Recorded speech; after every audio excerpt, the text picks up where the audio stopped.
Gunman nga nagtiro patay sa negosyante nga tagiya sang hardware sa Bacolod City. Nakilala na sang kapulisan.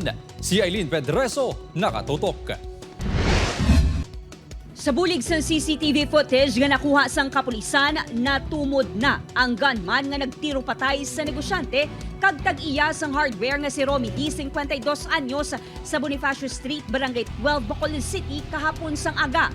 Sunod sa kapulisan, nakita sa ginauyatan na nila nga video nga nagahulat sa kilid sang balaligyaan sang utan sa Bacolod City Central Market ang sospek antes gintiro ang biktima. Ang assailant allegedly nagpark ang vehicle. The vehicle was not captured by CCTV, di ba? But based on the account of some witnesses, ang may salakyan nga nagahulat dira sa may along Losoriaga Street, sa may Bonifacio. May nagahulat.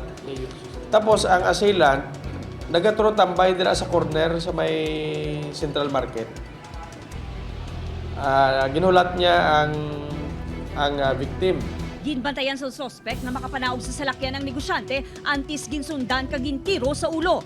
Gilayo nagpalagyo ang sospek sakay sa getaway vehicle upod ang ginaligar mga lookout.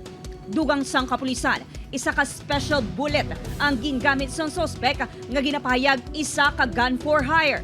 Pag siling mo abing gun for hire, meaning somebody must be behind.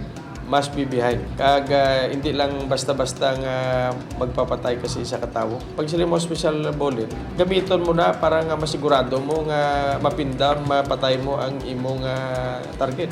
Lakip sa mga ginatutukan motibo sa pagpatay sa biktima ang may kaangtanan sa negosyo. Ang biktima, isa ka supplier sa mga construction materials sa syudad.